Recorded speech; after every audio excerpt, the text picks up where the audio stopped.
Desde maio, a sociedade acompanha a CPI do MST aqui na Câmara dos Deputados. Ela ficou bastante conhecida pelos cortes de fala, interrupção do microfone, por alguns bate-bocas e bastante enfrentamento. Mas até agora a sociedade não conseguiu entender exatamente por que essa CPI foi instalada. Não se identificou nenhum crime por parte do movimento social. Aliás, nenhuma de suas lideranças foi ouvida, nenhum documento sobre o MST foi sequer analisado. E não poderia ser diferente, afinal de contas, lutar não é crime, é um direito previsto na Constituição, assim como a reforma agrária, que também está prevista na Constituição Federal de 88, em 2 artigos. Mas, afinal de contas, por que eles têm tanto medo do MST? Por que querem, mais uma vez, criar uma CPI para analisar o que faz esse movimento? Para falar um pouco disso e também para explicar para a sociedade as lutas do MST, as pautas, a necessidade de lutar pela reforma agrária e que para as pessoas conheçam a cara, o perfil e a realidade daqueles que compõem o Movimento Sem Terra.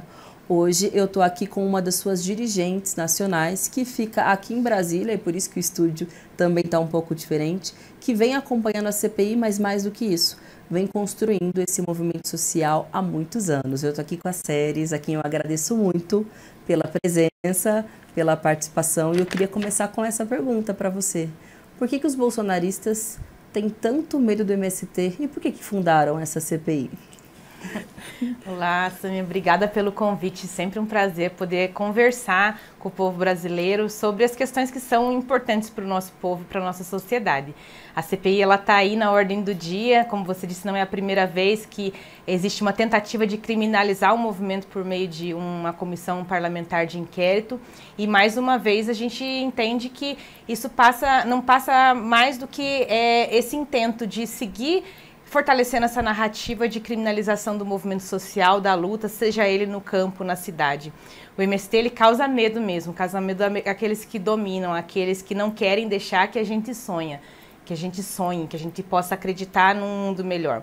A luta pela terra no Brasil, que inicia lá com os nossos povos originários, indígenas, com a invasão portuguesa e com todo o processo de colonização, o processo de concentração das terras no nosso país, ele é um processo histórico, que já tem mais de 500 anos. Então, a propriedade privada e esse poder quase que imóvel que existe há mais de 5 séculos no nosso país, ele é um poder, mais do que um poder de propriedade, ele também configura um poder político. Então, você questionar isso, a propriedade da terra, essa propriedade absoluta da terra e o direito a essa propriedade, ou mais do que isso, fazer o que o MST faz, que é querer discutir a função social da terra e a função social da questão agrária e para que essa terra que a gente tem tanta abundância no nosso país pode servir, isso causa incômodo a essa classe dominante, aqueles que querem que essas relações de poder se mantenham, e por isso o MST, na sua curta vida ainda, né, a gente é bastante jovem, estamos caminhando para os nossos 40 anos, mas esse incômodo ele existe porque eles entendem que a gente quer mudar a relação das coisas e discutir coisas que, segundo essa classe dominante, não precisa ser discutida, que é, por exemplo, a função social da propriedade privada, da terra e dos meios de produção. Acho que é isso mesmo, Séries. Eu estava identificando o perfil daqueles que compõem a CPI do MST, e principalmente do relator, do presidente, daqueles que foram mais entusiastas, né? Para coletar as assinaturas e que participam mais, enfim, nas redes sociais, mas principalmente no plenário, são geralmente pessoas que têm uma relação orgânica com o agronegócio no Brasil e que estão também sendo financiados por eles nas suas campanhas eleitorais, mas também na sua prática cotidiana, porque eles têm institutos, eles têm captação de recursos. E o mais irônico de tudo isso é que eles dependem do Estado brasileiro para seguir com os seus lucros e o seu modelo de produção, que muitas vezes é destrutivo com relação ao meio ambiente, ataca os povos originários, como você bem disse, agressivo, hiperexplorador com o trabalhador do campo.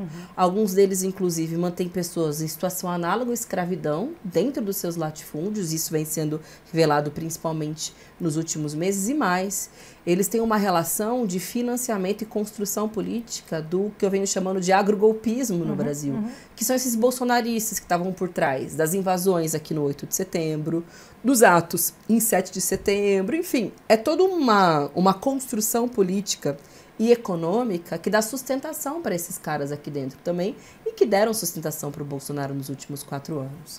E eu vejo a CPI como uma forma de revanche, de tentar disputar a narrativa daqueles que perderam as eleições. E entre tantas mentiras, sérias, eles falam muito que o governo Bolsonaro foi um dos que mais deu título de propriedade para as pessoas.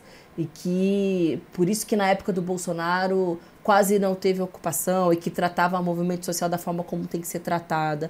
O que você acha? Eles estão falando a verdade ou é mais uma forma de tentar, enfim, disputar uma narrativa mesmo, né, que é o que eles mais tentam fazer?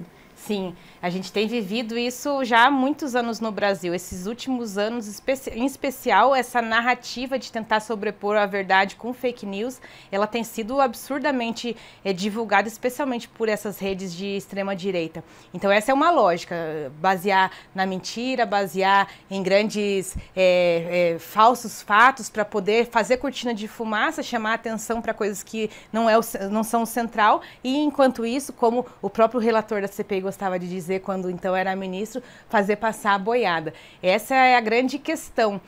Nos últimos anos a gente viveu isso, uma passação de boiada sobre os desmatamentos, sobre a invasão das terras indígenas, sobre a matança sobre os nossos povos, o aumento da violência exacerbado no campo, a liberação de centenas de agrotóxicos no Brasil e todo esse modelo que gira em torno dessa lógica do agro, ele não é só questionado por nós, movimento social, mas pela sociedade como um todo. O mundo hoje está olhando para a questão ambiental com muita preocupação, porque está evidente que se a gente não mudar essa lógica de relação com a natureza e com a lógica de produção, a gente vai ser fadado a parar de existir, pelo menos enquanto espécie humana, né? Essa é a questão. A gente está vivendo uma crise civilizatória que pode nos trazer, inclusive, a extinção da espécie humana. E nessa disputa, que também é uma disputa de narrativa, além de ser uma disputa muito concreta do ponto de vista territorial, é que se colocam esses grupos. Hoje, a bancada ruralista, que, claro, já vem se organizando há muitos anos dentro do Congresso Nacional, mas ela se evidencia por isso. De um lado, deputados que, de fato, têm uma origem agrária, uma relação direta com o campo, mas, de outro lado, uma base muito aglutinada, e isso está evidente nesse grupo que está compondo a CPI, e que é uma base aglutinada em torno dos interesses financeiros do agro. Então, são deputados e deputadas que não têm uma relação direta com o campo, mas que têm uma relação de financiamento de suas campanhas, de seus mandatos, de suas atuações diretamente relacionadas. Que coincide, né? A elite econômica, na maioria dos estados brasileiros, é essa elite agrária, né? São grandes latifundiários, concentradores de terra, né? Exatamente. E como você disse, também ajudaram nesse processo de financiamento, não só de sustentação do governo anterior, que era um governo extremamente autoritário, genocida e agressivo para com os povos, mas também seguem existindo nessa disputa de conseguir, de tentar, na verdade, impor essas cortinas de fumaça para dizer, ó, os nossos crimes não são importantes, vamos buscar outras questões, outros crimes e buscar, né, outros factóides como eles gostam de fazer. Então, na verdade, essa CPI ela expressa claramente isso. É uma tentativa de tirar a atenção de um movimento social que é legítimo, que se embasa pela Constituição brasileira, que se embasa por um direito legal e por um direito social moral, que é a luta pela terra e o direito a ter terra para trabalhar e para viver, e que é um movimento que se consagrou ao longo desses anos como uma organização que, para além de contribuir para o desenvolvimento pleno das famílias, então desenvolvimento humano, desenvolvimento econômico das famílias que lutam por terra e reforma agrária, também tem um compromisso extraordinário com a sociedade brasileira, especialmente nesse tema do combate à fome. Então, o que a gente devia perguntar para esses bolsonaristas quando eles falam que é uma grande mentira, o Bolsonaro não dava título, o que ele estava emitindo era uma obrigação do INCRA, que é o Instituto Nacional de Colonização e Reforma Agrária, que eram os CCUs. Então, são contratos de concessão de uso, que é um direito de qualquer família assentada. Em sua ampla maioria, foram esses os tais títulos que eles entregaram. Não foi nenhum centímetro a mais de terra para ninguém, muito pelo contrário, né? O que ele pôde proteger os grileiros, ele fez. Né? Justamente, abriu foram as possibilidades de terra para os grileiros continuarem avançando. E mais do que isso, a gente passou por um processo de uma pandemia. Então, essa é uma questão importante. As ocupações de terra, obviamente, diminuíram porque a gente estava num processo de isolamento social, protegendo o nosso povo, que é o nosso bem mais importante. Mas não ficamos parados. Então, enquanto a gente não estava supostamente ocupando as terras, o que a gente estava fazendo era produzir essas terras com muito alimento, com muita comida de verdade, para poder levar para as periferias das grandes cidades, da cidade de interior, onde a fome alarmava durante esses últimos anos, para poder ajudar a matar a fome do povo brasileiro, que passa por uma situação, infelizmente, terrível hoje, em pleno século XXI, um Brasil tão rico, tão diverso, mas ainda enfrentando essa violência tão perversa que é a violência da fome. Série, são mais de 350 mil famílias assentadas ao longo da história de luta e de conquistas do Movimento Sem Terra. São mais de 2.000 escolas públicas dentro desses assentamentos e acampamentos. Fornece alimentação orgânica de qualidade para a população brasileira, como você já mencionou. E eu vi que é o maior produtor de arroz de toda a América Latina. Como é que foi possível, num cenário tão difícil, ter essa magnitude? Porque o MST é o maior movimento social da América Latina. A gente costuma até brincar que o boné vermelho do MST acaba sendo um símbolo de quem é de esquerda no Brasil, ou de quem acredita na justiça social, ou na luta coletiva como instrumento de conquistas, né, num estado tão complicado. Teve um momento de grande ascenso, inclusive, do MST, que foi no auge do modelo neoliberal no Brasil, que foi na década de 90, que ele teve muita conquista, muitos assentamentos. Eu sou do Pontal do Paranapanema, a região tem várias cidades que a maioria da população vem desses assentamentos, vem dessa luta, fruto dessa conquista, gerações e gerações. Por que você acredita que, apesar de tão difícil o contexto e o Brasil tão... uma elite agrária tão perversa, né, de certa forma, capaz de todos os métodos possíveis para perpetuar o seu poder, como é que o movimento conseguiu ser essa potência que é ainda hoje?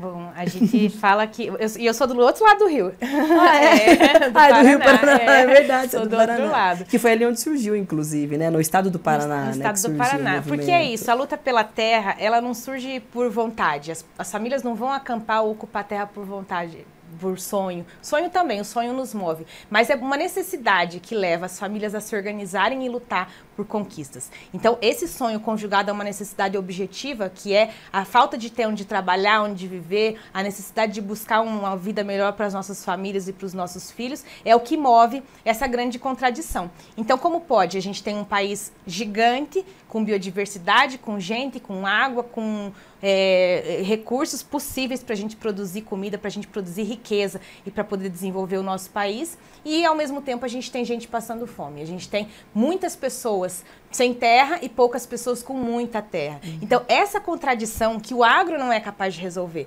assim como a Revolução Verde não foi capaz de resolver o problema da fome no mundo, porque a fome no mundo já não é mais uma questão de capacidade de produção de alimento, ela é uma questão política. Então, você ter pessoas passando fome é uma decisão política. Então, a reforma agrária, ela surge justamente para isso, para fazer esse contraponto a uma contradição que é material, que não é ideológica, é uma contradição real. A gente precisa democratizar a terra para poder ter mais pessoas vivendo dela, produzindo seu alimento, diversificando e assim ter mais pessoas se alimentando. Então, eu acredito que a grande fortaleza do movimento foi saber lidar com isso. Apesar das adversidades do tempo, a gente diz que nunca foi fácil para a gente. Os anos 80 era um processo de redemocratização. Nos anos 90, o neoliberalismo avançando plenamente no Brasil. Passamos por momentos muito duros, como foi o massacre de Eldorado dos Carajás em 97, que inclusive depois foi o que deu força para que surgisse o Ministério do Desenvolvimento Agrário, agora então recriado pelo presidente Lula. Passamos pelos governos do PT, avançando também em algumas dimensões, mas, é claro, sem resolver concretamente, estruturalmente a questão da reforma agrária. E hoje estamos de volta, após esse período de golpe, para retomar a luta, porque, como eu disse, não é só a vontade que nos move, é uma necessidade real. Então, essa grande contradição de ter um agro que não é capaz de alimentar e de matar a fome do povo brasileiro e acabar com as injustiças no campo, é o que faz com que exista e resista o movimento ao longo dessas quase 4 décadas. Como que você conheceu o MST e como que as famílias que são a base, né, quem constrói, quem levanta o movimento todos os dias, conhecem o MST, assim? A sua história, ela se parece com a dos milhares de militantes do movimento? Como que se dá? Porque Por exemplo, eu moro em São Paulo, um grande centro, acontece ali a Feira da Reforma Agrária, vários lugares as pessoas conhecem, armazéns do campo, etc. Mas tem toda uma dimensão que é a base do movimento que nem sempre as pessoas têm contato. Como que foi a sua história e como que são essas milhares de histórias? O movimento, ele realmente hoje é muito gigante, porque a gente está em 23 estados organizados no Brasil inteiro. Então, a diversidade, que é uma diversidade do povo brasileiro, ela também está muito presente dentro do MST, nos nossos acampamentos, assentamentos, mas tem questões que são muito similares em qualquer lugar. Então, você vai num território, você está andando por alguma região do Brasil, você enxerga de longe e consegue perceber. Ali há um acampamento de reforma agrária, porque são comunidades estabelecidas, porque tem árvore, porque tem um embelezamento local, porque tem crianças, porque tem escola. Então, essa similaridade entre essa grande diversidade que é o povo brasileiro e o MST dentro disso, a gente sente que é parte dessa nossa história e dessa construção. Eu conheci o movimento bastante jovem ainda, fazendo militância estudantil na luta contra a privatização da Copel. E veja como é interessante como as lutas se conectam, né? Eu ainda estava num movimento estudantil secundarista e via o MST vindo para a capital, em Curitiba, na época eu morava lá, fazer a luta contra a privatização da nossa empresa estatal de energia. E aí aquilo me chamou muita atenção. E eu, uma pessoa da cidade, imaginava como um movimento camponês estava preocupado com a privatização e com o processo de cuidado do patrimônio nosso que era público. Anos mais tarde, eu fui estudar agronomia porque eu queria trabalhar com gente e conhecer pessoas. E lá, de imediato, conheci o MST, também por meio do movimento estudantil, fui me aproximando. E então, desde então, praticando extensão dentro da universidade, junto dos acampamentos e assentamentos da região. De modo que quando eu terminei a universidade, já estava acampada e me inseri no processo organizativo do movimento. Com o passar dos anos, contribuí em diferentes espaços, fui parte da equipe pedagógica da Escola Latino-Americana de Agroecologia, que é uma escola internacional de formação de jovens camponeses e camponesas, uma parceria com a Universidade Federal do Paraná, que forma técnicos e tecnólogos em agroecologia, educadores licenciados da educação do campo. E há mais de 10 anos eu estou assentada no norte do Paraná, muito próximo da sua região, né, do outro lado do rio, com a minha família, onde a gente vem desenvolvendo lá o nosso lote na base agroecológica, então com a produção agroecológica diversificada de alimentos e também ajudando a fortalecer os demais processos de luta na nossa região, que ainda é muito pujante na luta pela terra, com muitos acampamentos, com muitos assentamentos. Então ali já são mais de 30 anos de luta e que a gente vem ajudando a fortalecer. Ah, que massa. Tem uma bobagem que a gente ouve quase toda a sessão da CPI do MST, é de que os acampamentos e assentamentos seriam grandes centros de doutrinação marxista. É isso, tentando estigmatizar, criar fantasmas da luta social. Aí a gente vê que são mais de 2.000 escolas públicas nos assentamentos e que, paralelamente a isso, existe sim um processo de politização, de formação militante e que isso não é problema nenhum. Na verdade é o oposto. Todo mundo, principalmente quem está na cena política, é movido por concepções ideológicas, teóricas, e eu acho que é um grande ganho, na verdade, para a sociedade quando tem essa busca de formação política de trabalhadoras e trabalhadores rurais. E eles morrem de medo disso, na verdade, por isso que criminalizam. E queria que você falasse um pouco disso também. Como é que isso se dá? Claro, tem as escolas, né, que é para os filhos dos assentados, para as crianças estudarem, se formarem, mas um outro braço, uma outra vertente é esse processo de formação política, que se dá de diferentes formas, né? Desde da ação direta da luta cotidiana, mas também da formação dos debates, formação teórica. É prática do movimento, né? É estruturante do movimento isso, né? É prática, é um princípio. A gente sempre lidou com isso, especialmente porque a gente entende que o conhecimento é capaz de libertar. Então, é uma visão que o Paulo Freire nos ensina muito, que o José Martí nos ensina muito, que é isso, como que a gente se apropria do conhecimento para se tornar sujeito da nossa própria história. Acho que esse é o grande desafio. É muito ao contrário do que doutrinar, é você poder libertar as pessoas a partir do conhecimento, a partir da capacidade de cada um ser acolhido num espaço coletivo e se entender como sujeito da própria história. Então, por exemplo, uma coisa que para nós é fundamental é a gente contribuir no processo de humanização das pessoas. Vou te dar um exemplo muito concreto.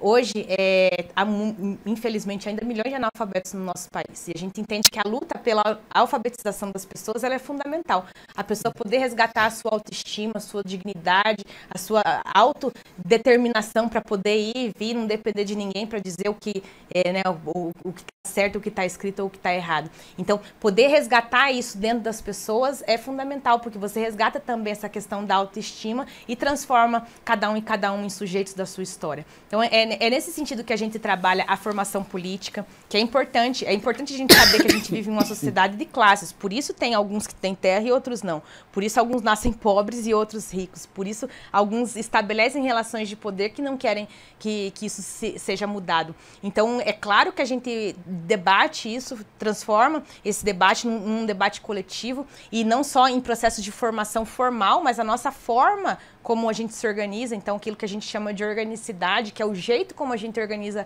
as comunidades e a nossa vida em comunidade também é um processo de formação, para que as pessoas passem a entender que os nossos desafios eles são coletivos, que a nossa luta é coletiva, então que as saídas para elas também vão ser. Um processo da ocupação da terra, por exemplo, é a gente perceber isso.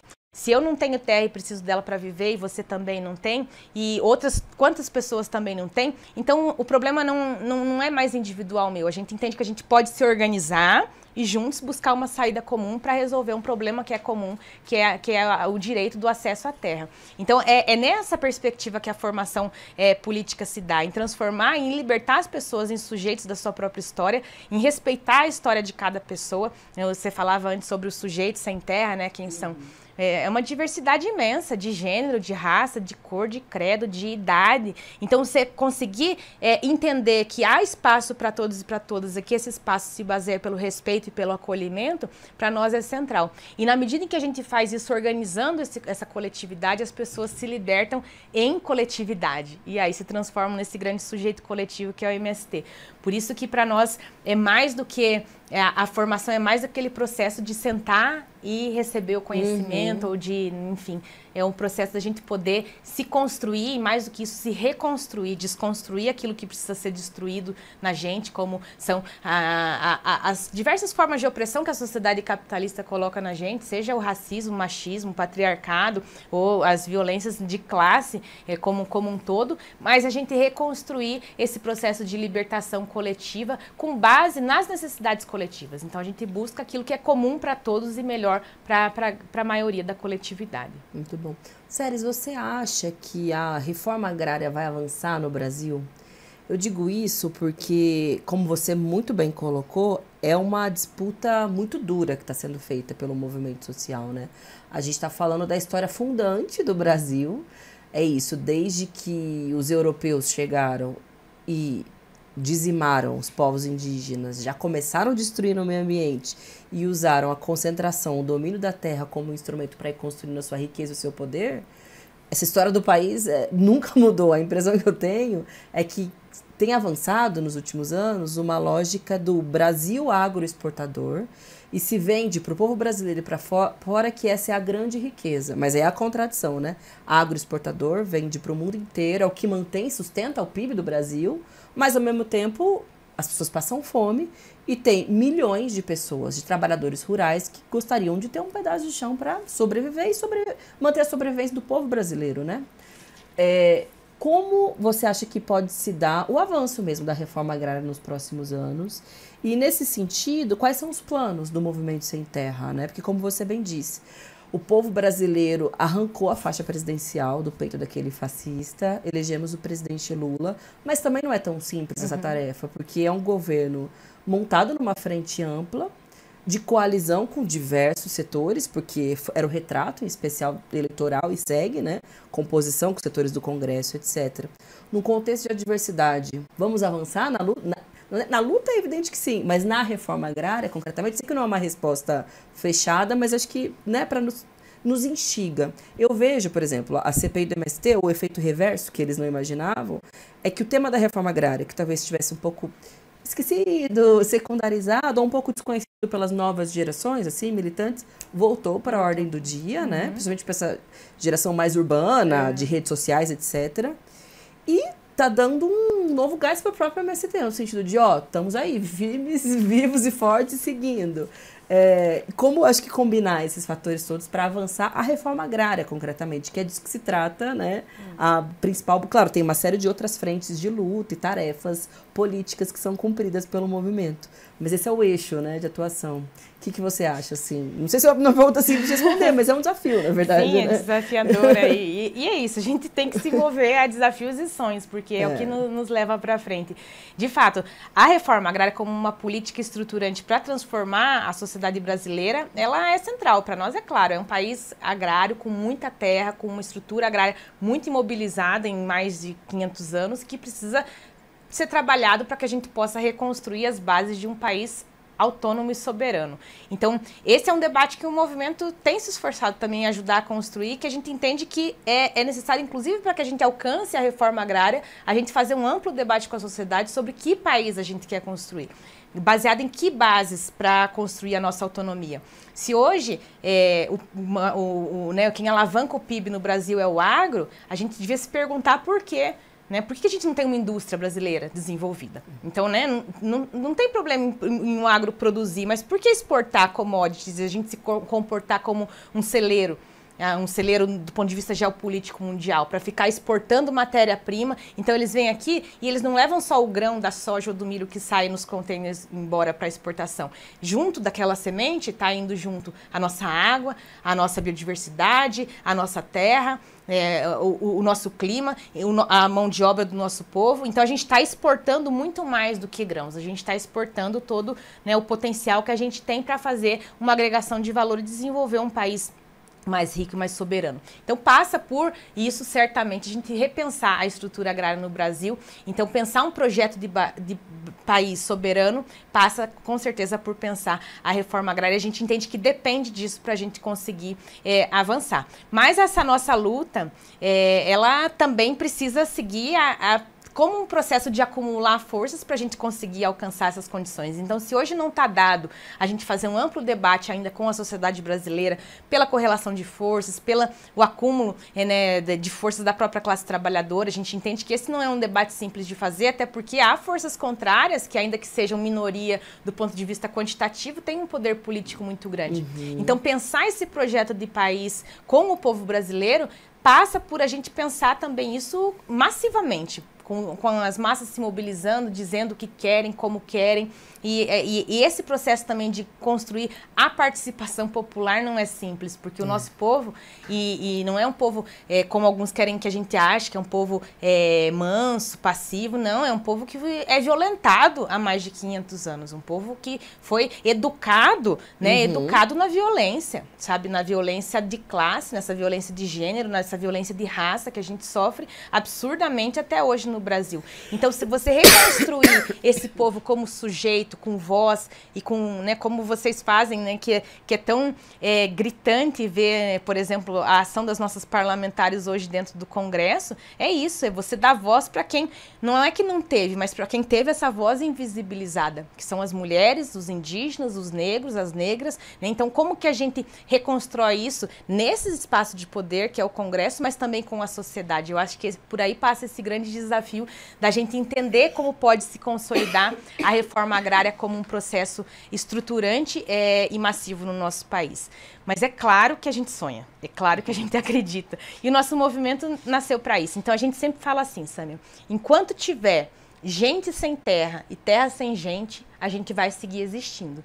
Então isso para nós é muito forte, é muito místico. A gente entende que a nossa missão, que vai completar 40 anos, ela pode durar mais 40, ou mais 40, ou mais 40, e a gente vai seguir fazendo isso enquanto para a sociedade brasileira, para o povo brasileiro, isso fizer sentido. E de fato, nos parece que faz. Quando a sociedade diz, eu tô com o MST, eu estou com o MST, eu apoio o MST, as ações de solidariedade demonstraram isso, hoje a CPI, nesse efeito reverso que você sabe bem, tem demonstrado isso, a sociedade quer vir junto com o MST.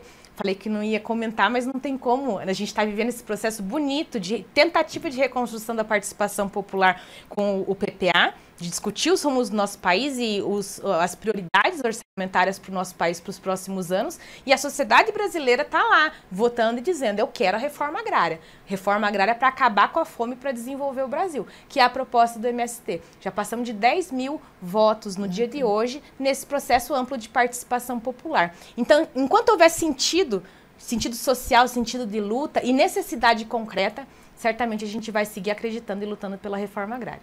Séries, e vocês também, além dessa discussão geral, eu sei que vocês fazem discussões e organização de uma fileira de mulheres, né? Não só para debater as questões, as violências todas que as mulheres são submetidas, mas de formação de mulheres dirigentes, como você e como tantas outras.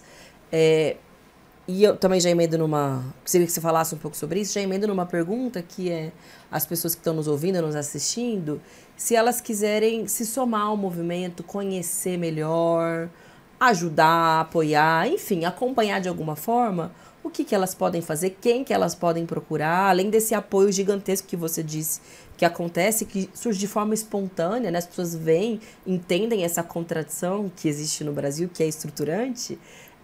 Mas de que forma que elas podem dar um passo além, assim, para se engajarem?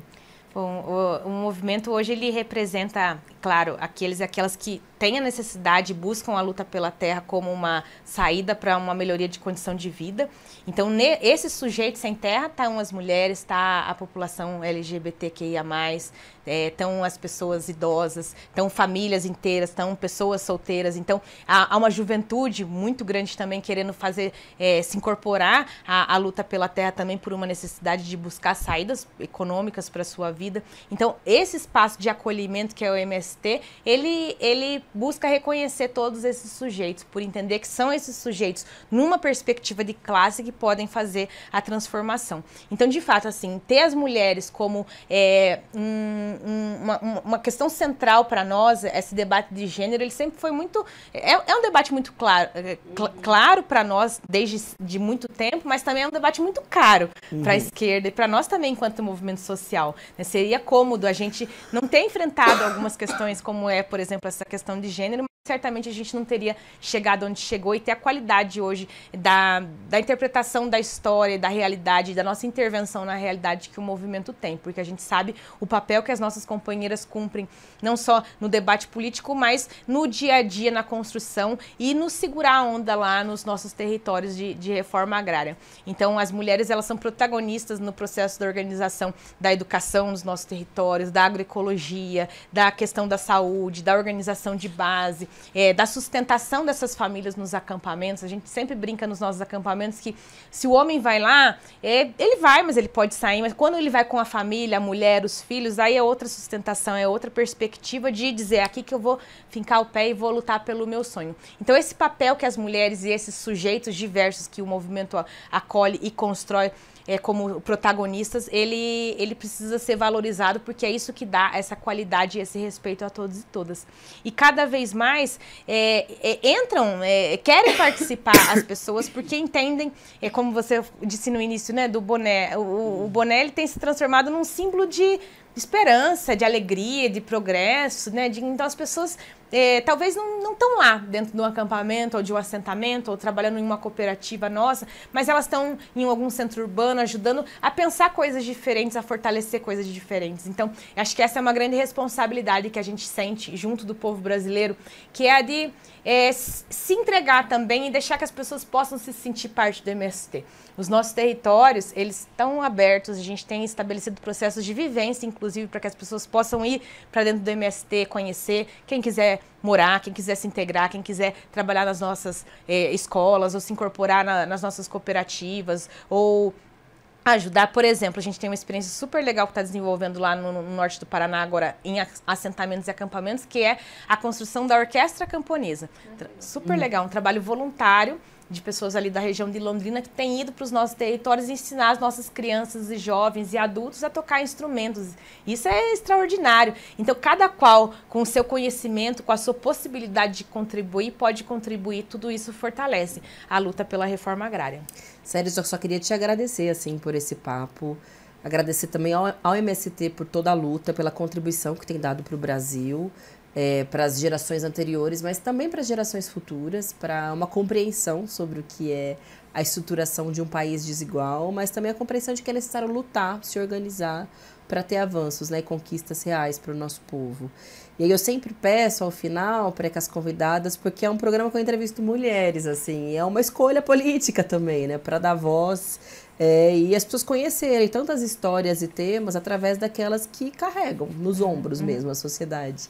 Mas queria que você, agora nesse momento final, olhasse para a câmera e desse algum recado. O que você gostaria de falar para as mulheres e para os homens também, mas sobretudo para as mulheres assim, brasileiras que nos acompanham, que nos assistem, que nos ouvem.